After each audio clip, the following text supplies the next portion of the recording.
Um, just one question before I start. How many are familiar with Austen's novel Persuasion? Okay, so this is kind of glossing through a lot of it, so I'm glad a lot of you have an understanding. I'm going to read it because there's a lot of detail and I don't want to skip anything. So, Bitter Watches of the Night from Anne Elliot to Éowyn of Rohan.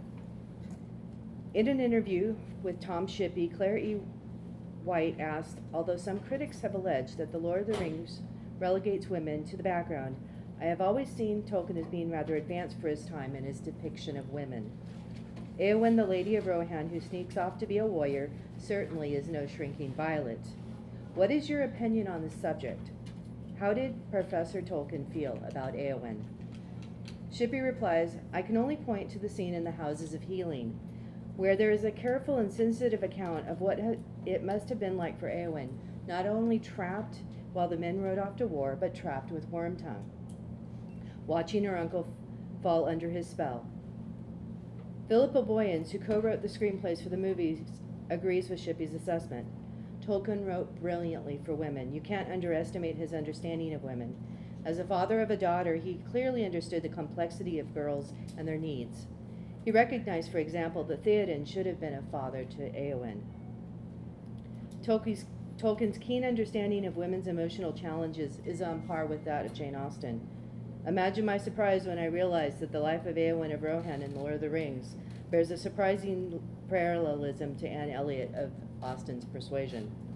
The similarities between these two women as they cross the frontier from the home front to the battlefront, including their parental and sibling relationships, attitudes towards duty, descriptions of their physical appearances, senses of loneliness and motifs of death, choices in husbands and decisions about their futures proves my point.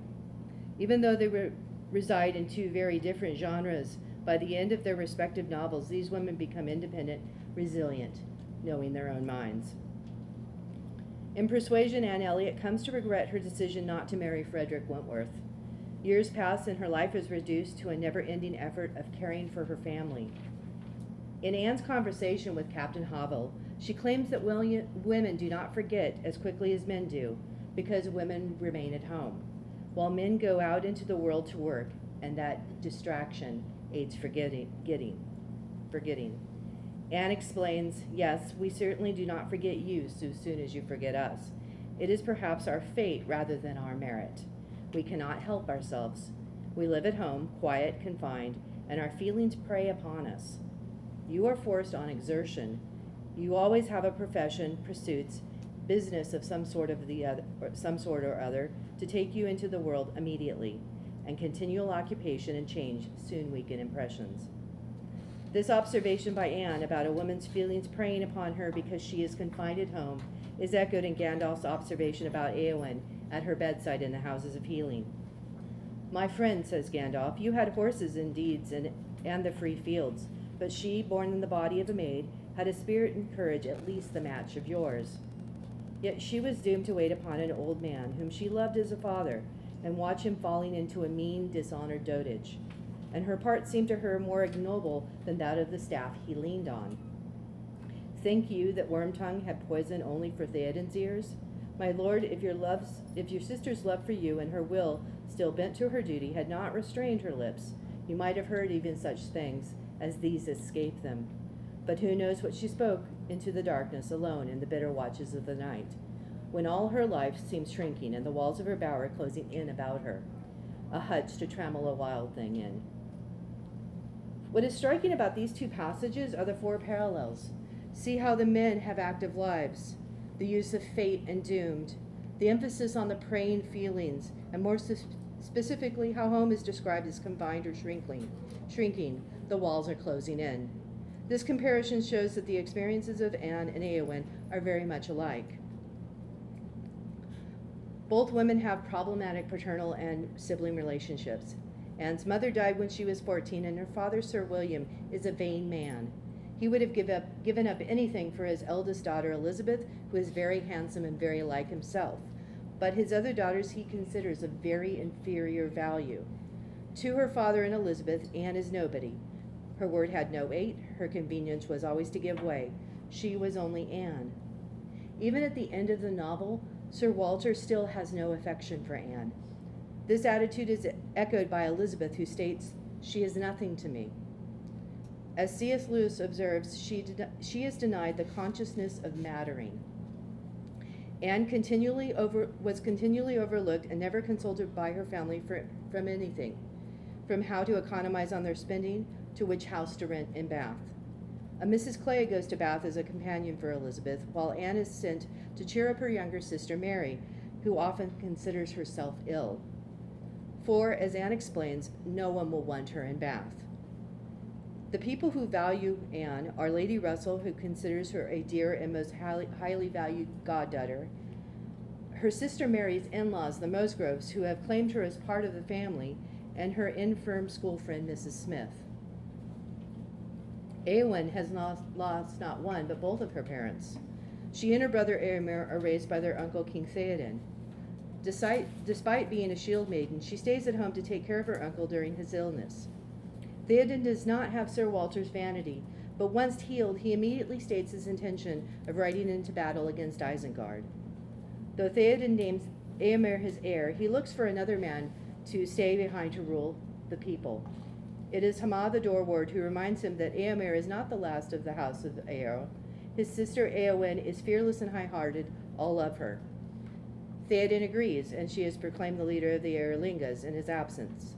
Despite this slight, Éowyn loves her uncle like a father, and she demonstrates her love and loyalty to him as she protects his body from the Nazgul. In contrast to Anne's father, Theoden speaks fondly of Éowyn at his death, calling her his dearest daughter.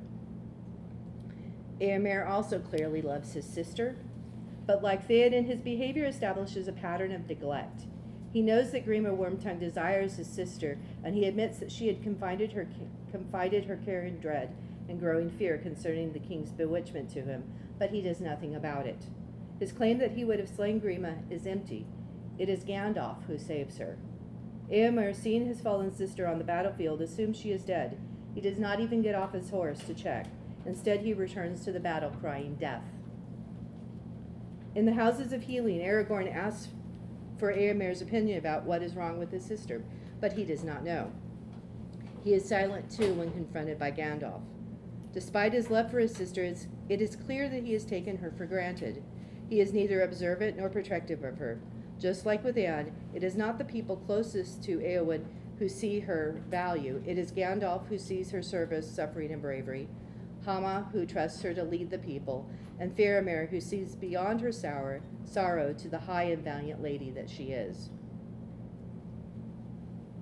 Éowyn and Anne have differing ideas about duty.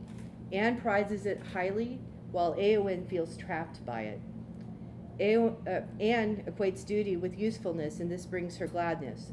She is able to organize people, giving them direction and purpose when their emotions impede their ability to make decisions. She is the one they look to when someone is ill or injured. Anne concludes a strong sense of duty is no bad part of a woman's portion. Éowyn disagrees. Duty is a cage that imprisons a person until she forgets her dreams and accepts a more confined life. She is tired of people using duty to control her. She feels that she has done her duty. She took care of her uncle while he was ill, and now she wants to make her own decisions. Éowyn bitterly resents being left to the housekeeping while the men ride off to win renown. She was not raised to be a serving woman. She is a shield maiden of the house of Errol and can ride and wield blade. The physical appearance of both women mirror their internal conflicts. Listen to the floral terms describing them. Anne has lost her bloom, while Éowyn is like a frozen lily. In her youth, Anne was a very pretty girl, but her bloom had vanished early. Her outward physical manifestation represents the low ebb of hope she bears internally. When Wentworth returns, Anne's hope of his love for her gains strength, and by the end of the novel, her looks are restored. She enjoys a second bloom and is now again considered very pretty.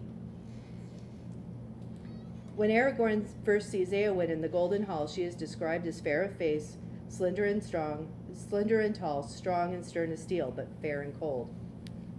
While Aragorn still considers Éowyn a fair maiden in the Houses of Healing, he expands upon his first impression of her unhappiness when he describes her as a white flower, straight and proud, shapely as a lily, but hard, which seems to imply she is brittle. Still fair to see, but stricken and soon to fall and die. Éomer attributes this frost to her unhappiness and love, which first began at her first look at Aragorn. Faramir, too, comments on her beauty. Her loveliness amid her grief would pierce his heart. It is Faramir's declaration of love that changes Éowyn's heart, ends her winter, and allows the sun to shine on her. C.S. Lewis observes that Anne is a solitary heroine. She is very much alone, relationally, physically, mentally, and emotionally. She has her friendships with Lady Russell and Mrs. Smith, but she is not considered a valued companion by her family. Anne is left at home each year when Sir Walter and Elizabeth go to London for the season. She makes all the preparations for the new tenants moving into Kellynch Hall, while her father and sister move on to Bath. The only time she leaves home is to visit her sister Mary at Uppercross. But even there she is left alone to take care of her injured uncle, while her sister and brother-in-law can dine at the big house. Anne deliberately cultivates a habit of solitude wherever she goes. She is part of, yet detached from the walking party to Winthrop. She plays the piano at the dinner parties so others can dance, desiring nothing in return but to be unobserved. She is also physically alone at Kellynch Hall after her sister and father depart, and at Uppercross when she sends the Musgroves off to Lyme Regis after Louise's accident. Finally, Anne does not have anyone to confide in. She cannot talk to Lady Russell about her feelings for Captain Wentworth. She has to keep that flow of anxieties and fears to herself. Éowyn is also a solitary and isolated figure. She has no female companionship of her own station, and no one to talk to in the bitter watches of the night. She has little contact with her brother, who is continually in the fields or lately imprisoned. Éowyn is seen standing alone, dressed for battle, before Meduseld, while the men ride off to battle against Saruman. Anne's motif of death is seen in her practice of self-mortification. John Wiltshire explains that it is in self-correction that she defines, fortifies, and even enjoys her sense of self by reflecting on her own experience and conduct. When Mary tells her that Wentworth considers her appearance altered beyond his knowledge, Anne fully submitted in silent, deep mortification, feeling sorrow for her faded looks. She denies herself any public displays of emotions, often going off by herself to gain control of them. Anne recognizes a sense of dying to herself, moving from Kellynch Hall to Uppercross and then on to Bath, a lesson she calls the art of knowing our own nothingness beyond our own circle. Resigned that with each change in location, she must face a total change of conversation, opinion, and idea. Éowyn, on the other hand, has a death wish. She tells Aragorn that she does not fear either pain or death. On the battlefield, Mary realizes Éowyn's expression is without hope, that she is seeking death. Aragorn, after healing her body, admits that he cannot heal her emotional state, her hopelessness, and if she wakes to despair, then she will die, unless another healing comes with which he cannot bring. Several times during her convalescence, she expresses her wish to die in battle like her uncle, who now has both honor and peace. There are several potential suitors, along with unwise attachments in the lives of Anne and Éowyn. Anne's cousin, Sir William Elliot, is seen as a potential husband for Anne, not in the least because he will inherit Kellynch Hall. But Anne, even before she knows his true character, tells her friend Mrs. Smith that she will not accept his proposal, and once she understands his intentions, Anne distances herself from him. Éowyn's unwelcome suitor, Grima Wormtongue, is vastly different from Anne's cousin. Gandalf perceives the intent of Wormtongue when he keenly observes, "Too long have you watched her under your eyelids, and haunted her steps." Gandalf's rescue may have prevented her from being a victim of marriage by capture. As Gandalf reassures Éomer, Éowyn is safe now. While Grima Wormtongue is an unwanted suitor, Aragorn is a suitor who does not want her. Éowyn is aware of him as a potential husband almost immediately, but when she declares her love for him at Dunharrow, she hides behind the mutual feelings the company has for Aragorn. But she slips in her use of the intimate pronouns thee and thou instead of the more impersonal you. Faramir recognizes her love as admiration, while Aragorn dismisses it as a shadow and a thought. He also believes that Éowyn does not love Aragorn as much as she simply wants and deserves to be loved. The men that Anne and Éowyn marry have several characteristics in common. First, both men are originally rejected by their families. Sir Walter thinks Anne and Captain Wentworth's engagement a very degrading alliance, while Lady Russell calls him a stranger without alliance or fortune, and is instrumental in breaking this engagement. He is in fact all potentiality, and when Anne sees him again 8 years later, all of his confidence had been justified. He had risen in rank and amassed a fortune. Their second engagement is met with no objection by her father, and Lady Russell accepts him as a son. To say that Faramir is unappreciated by his father is a gross understatement. Yeah. Boromir is the favorite son. Denethor tells Faramir that he wishes he had died instead of Boromir. He questions Faramir's judgment and loyalty, calling him a wizard's pupil. He shows contempt for Faramir's character, believing he does not have the qualities needed to face the current danger. When Denethor sends Faramir out in what amounts to a suicide mission, he asks his father to think better of him should he return. But Denethor retorts, "That depends on the manner of your return." Gandalf's prediction that Denethor will remember he loves Faramir ere the end is fulfilled when Faramir is grievously injured, except that Denethor mourns more about the ending of his dynasty than the death of his son. After the war, Aragorn shows his regard by making Faramir Prince of Ilithian, and Éomer announces the troth plight of his sister to him. Second, Anne and Éowyn marry military men and are considered war brides. Captain Wentworth is in the British Navy on shore leave during the brief peace between Napoleon's first exile on Elba and his final exile in St. Helena. While Anne has a dread of future war, she gloried in being a sailor's wife. Faramir, as captain of Gondor, fights in several actions during the War of the Ring. Melissa Smith observes that while Éowyn ultimately marries Faramir, she forms an earlier attachment to Aragorn, and it is in these courtships that cast her in the role of a war bride. She is, in a sense, both the war bride left behind when Aragorn leaves her at Dunharrow, and the foreign war bride when she leaves her people to marry Faramir and settle in Gondor. Third, the husbands the women choose seem to want equality in their marriages. Once Anne and Wentworth reconcile, their happiness is greater because of their long separation has given them maturity. More equal to act, more justified in acting. Wentworth admits that he has learned to appreciate her steadiness of principle and the resolution of a collected mind. The 95 film version of Persuasion ends with her aboard her husband's ship, an artistic license that is logical considering her sister-in-law's practice of sailing with her husband, Admiral Croft.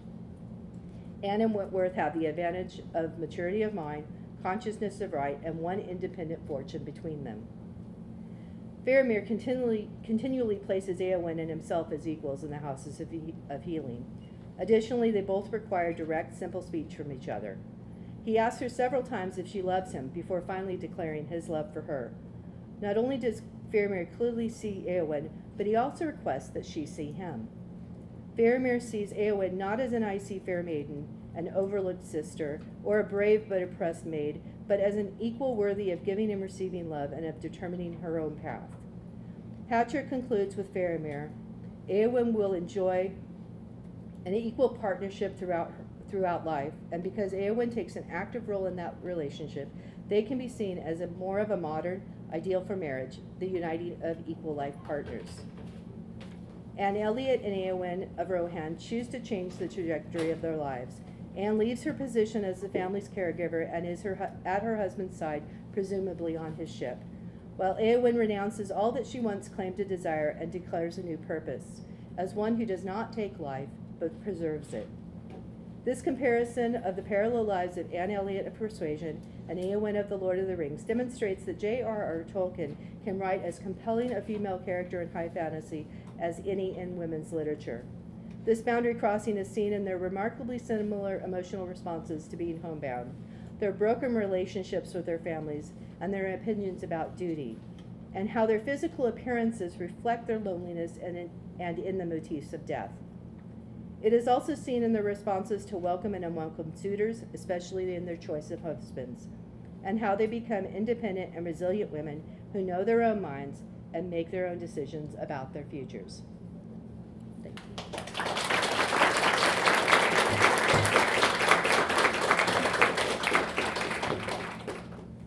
Questions? I have, Yeah. I was doing some other writing, but we have Éowyn rescuing Theoden, stepping into the action moment. But would you say that Anne, in the moment when they're at on the quayside, when Louisa falls and crashes, and she takes action, and Wentworth is like, Anne knows what to do. Yes. Is that her moment, like Éowyn's, of coming to the rescue and being active? She does it twice. She also does it when the nephew falls and breaks his collarbone. That's part of her ability to care for people, is that when things fall apart, she's at her clearest. I mean, she is able to identify the situation and then send everyone else out to do what needs to be done. And that's kind of one of the ironies, that when Wentworth wants her to stay behind and take care of Louisa and help Mrs. Harville, Mary throws this colossal fit and then doesn't actually help at all. So when Anne gets back to Uppercross, one of the things that she really likes, and I had to cut, this was 19 pages long on Monday. This has been cut. One of the things she does is she's able to get the Musgroves, send them back to Lyme Regis, and what they do is they take all of Mrs. Harville's children and adopt the children so that Mrs. Harville can really look after Louisa. And so that's her superpower. Within the context of the world that Anne is in, that is her moment of action. Yeah. She's proactive and step in. Yeah, she's able to see it so much clearer. And the other, like I said, most people just freeze, and she doesn't. Right. Yes? In those 19 pages which you had, I was just wondering if there's any thought given to possible parallels between Captain Wentworth's letter and Faramir's address to Éowyn. Yeah, that got cut out. Yeah, you pierced me heart and soul. Oh, yeah. I actually had the whole letter in there, and it was, huh? Will you publish? Will you share the full? Yeah, with us? This is a beast. I hadn't realized it. I took the Shaping a Middle Earth class last spring, and that's where I was reading again Gandalf's speech, and I went, I've heard this before, and I ran to my Persuasion and flipped through it, thinking the movie was very close to it, read it, and went, oh, I just found something.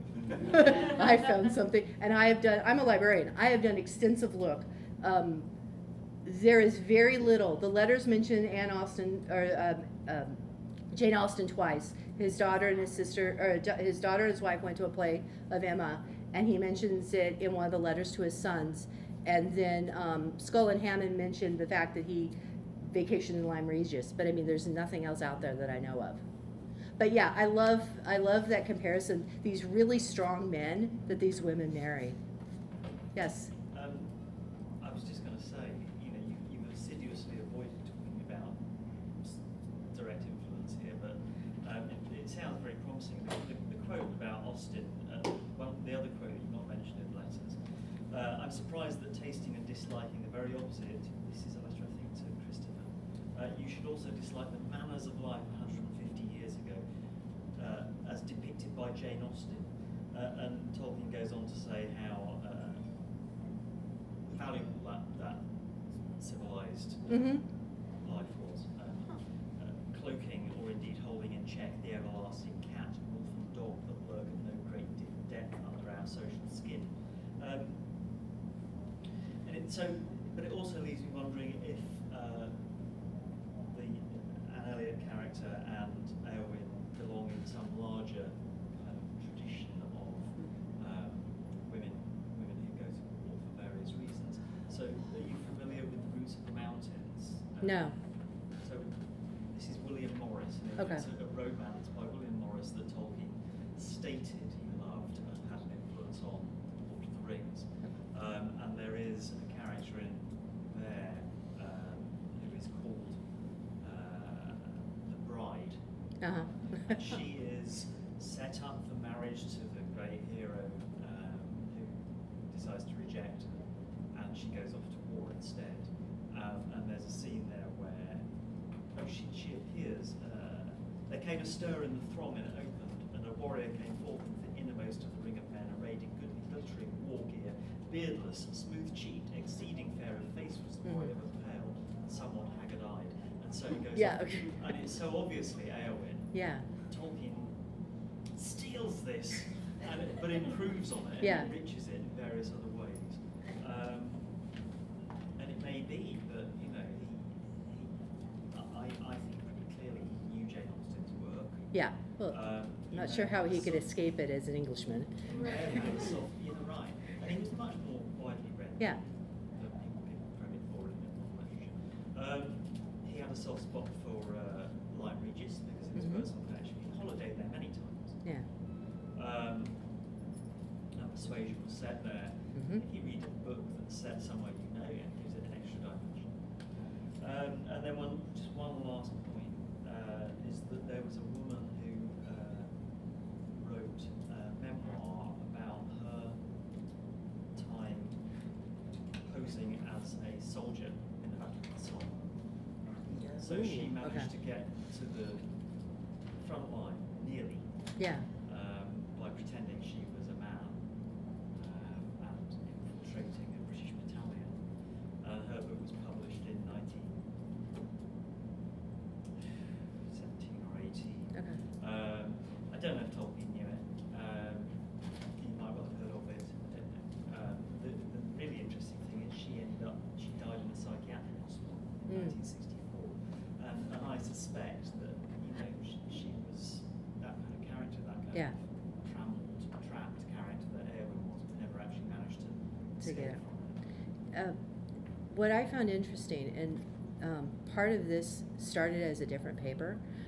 I was actually in Sarah Brown's class last summer, and I did a paper about how Éowyn is basically a type of what British women went through, because before World War I, they were at home. And by World War II, a small group of them were actually being trained to fight because they went into Europe as operatives and actually were trained how to do battle. And so you look all the way through it, because, you know, there's a lot of feminist writing about Éowyn and, you know, her conflicting idea of her sexuality. But then you look at pictures of Rosie the Riveter, and a lot of women wore male clothing when they were doing male work. It didn't mean that they weren't feminine, you know, but Éowyn, if she'd, you know, done her hair up like Rosie the Riveter, would have been kicked out immediately. But it's not uncommon that women would wear male work to do the factory jobs. And so I found that very interesting, that there was that parallel there just in the last century, from home to actually in battle. Related to that. Yeah, sorry. Set thoughts bubbling away.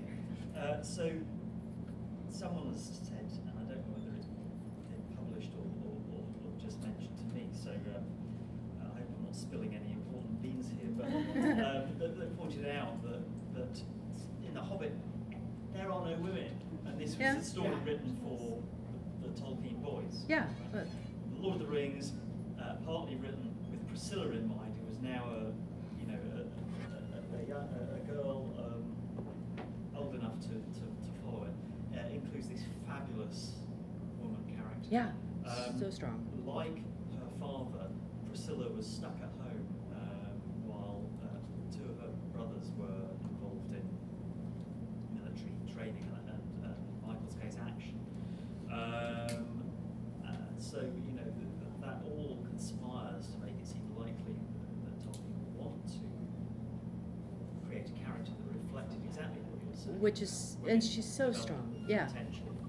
And I don't, you know, part of when I'm writing this, I don't like to put Aragorn in a bad light, or even Éomer, but when I get to the Halls of Healing and I read that thing, I'm usually just screaming at the text, because she's so strong. And here, one of my papers I wrote was, there are 3 people talking, and they're all men. And she's silent. She has been talking, but they have ignored her. And once she gets, you know, once they're trying to figure out what's going on, they have all the evidence and have no clue what to do with it. Yes? So I found your comparison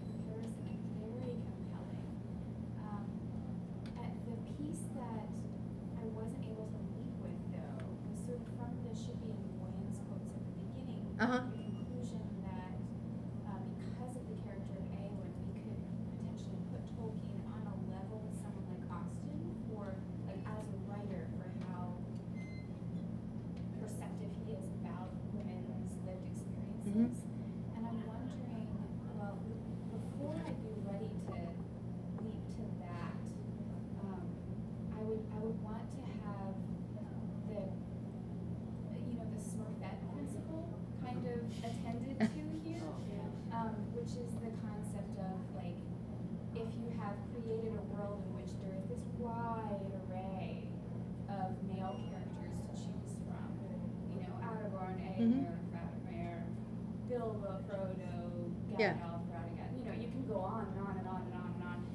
And the female options are Éowyn, essentially. Well- because Aragorn is so, Yeah. so removed as to be almost a totem, and Ioreth is kind of, a comedy that gets, sort of brought onto the scene and then shuffled off. I would think that we would need to seriously address that failing of his work, and as you mentioned, The Hobbit having Yeah. Galadriel? Yeah. Galadriel, thank you. Yeah. Yes, yeah. Well, yeah, but like Lord of the Rings, I mean, so like, how would you tackle that? Basically, most of the men are cannon fodder. I mean, that's the way I see it. They are, I mean, how much do you really know about Gimli? I mean, when you really start writing down how much you really know about there are a lot of men characters, but they're not as fully, you learn so much about Éowyn. The problem that I had, or the challenge I had, is Jane Austen is so obvious. Her father doesn't like her, her sister doesn't like her, and they flat out state it. When you're looking at the relationship between the siblings, Éomer and Éowyn, it's very subtle. You really have to look at the text. And I spend a lot of time staring at quotes, saying, what is actually going on here? So, yeah, there are a lot of men, and there are very few women, but the women we get really have some depth. We just see so many men that we don't realize that there are some really good full stories. You know more about Éowyn than you know about most of the other characters, except for Frodo and Sam, because of the way they're written. But I just almost equate it like The Matrix. You remember the first time, well, some of you who saw The Matrix, and it's all visual and no explanation. You see all these things happening, and I spent a whole weekend going, what did I just see? I don't understand, until it started filtering through, and I think that's a lot of what he gives us. He's not telling us what's going on. He's showing us. And he's showing us some way, sometimes obliquely, that you kind of have to look at it sideways. And it's not so much you're reading into it, but, when he says Éowyn is safe, what is he talking about? When one quote that I didn't put in is Theoden, after he comes out of Medicell, he's standing on the steps, and he looks at Éowyn, and he says, "You don't have to fear anymore." And it's like, whose fear? What fear is she having? Is she fearing for her uncle? Is she fearing for herself? Okay. Tolkien doesn't say. He just throws it out there and lets you just try to figure out what the fear is. And then you go farther along, and Gandalf starts talking about what Grima was really doing, and you see the scope of what that fear is. But any other author would have told us what the fear meant. And I think that's part of what's so much fun about it, is you really have to mine it. You have to really stop and think. But, yes? I mean, but I think to your point, I think it is a very complex psychological profile of Éowyn, and I think we can appreciate the level that he goes into in writing that. But I do think that there is the elephant in the room that we have to address, which is that it's one of two. Yeah. And so just the tried and true excuse is he wrote about such life as he knew, and so he's writing from a male perspective, so he doesn't go into it.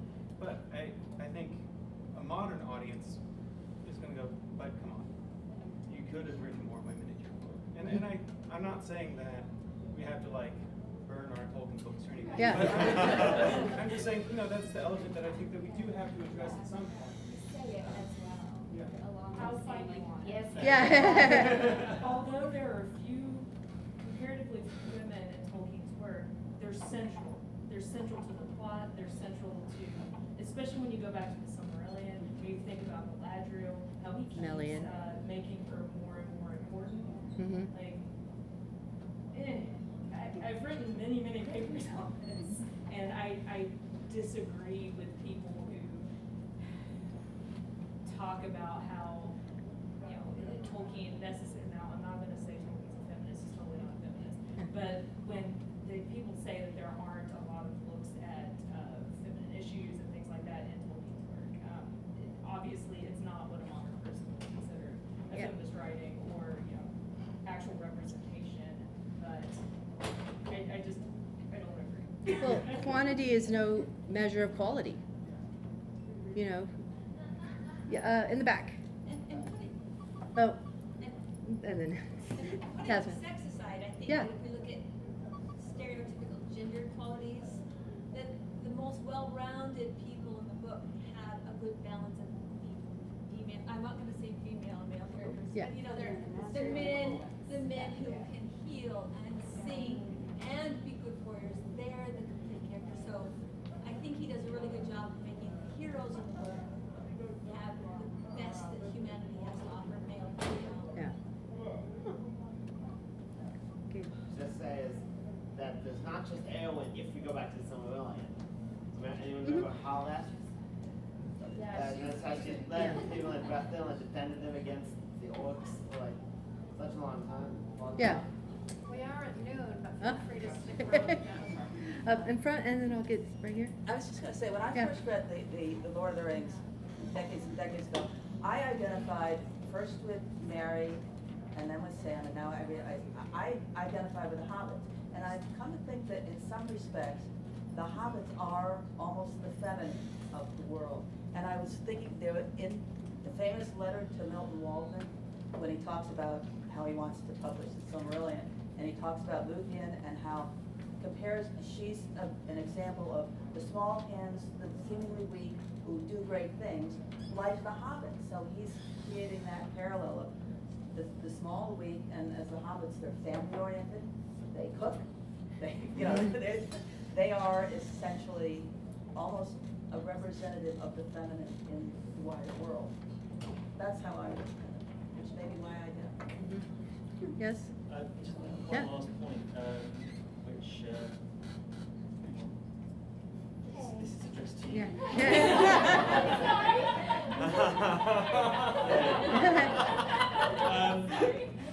So my take on the fact that you know there are very few women in the Lord of the Rings is it is a narrative about men going to war, and in that sense it reflects Tolkien's real life. And you get Rosie, who's somewhere off in the background. You get Arwen, who's off in the background too. And this was a very true reflection of the way perhaps the men would speak to each other when they were out of war. But I think that one of the reasons that the Éowyn revelation works so well is that she is cloaked within this very masculine book. Yeah. It's like her suit of armor, it's like her Durnhelm costume. The Lord of the Rings looks like an all-male book, and then all of a sudden, there she is. Ooh, that's nice. Yeah. Besides, how many women would actually want to camp that long without a hot shower? I mean, seriously. Yes. Well, to go back to what you're saying, I have a friend who works in World War I and World War II literature, and he very perceptibly made the observation that what World War I did for England was it separated civilians and military personnel, and what World War II did was bring them back together because they had Yeah. shared experience with them. So it really helps define him as a World War I author when he's separating, the civilian life and the civilian sphere from the military, like you're talking about. Except that in Rohan it is more like that it's something Yeah. that is Yeah. brought in. Yes. Oh, sorry. Yeah, so just to, something that I noticed while you were speaking, I was curious, since you're a librarian. Yes. Tell us what other kinds of women are like these women that you've spoken about immediately come to mind is Brienne of Tarth, because I'm always thinking about Brienne of Tarth. But, and again, that's kind of another interesting thing, because you have both show canon and book canon, and one's ahead of the other. So, but anyway, are there other women that you would say are like these types of women, like Éowyn? You know, I don't know, actually. When I tend to read, I don't care if the protagonist is male or female. I just enjoy the characters. A good story is a good story. Yeah, a good story. It Yeah. doesn't matter if our hero is male or female. Although I do tend, personally, I like those heroes that are close to power and always continually screw up and are in bad, like Miles Corsican and Chris Longknife and Prince Roger from the, of the Empire of Man series. Those are my heroes. Those are the ones I really love. But with these two, it's just more I stumbled across it. I was not expecting that there was a correlation, but I realized how much we learn about what Éowyn's going through when we can match it to such another strong female character. So thank you very much.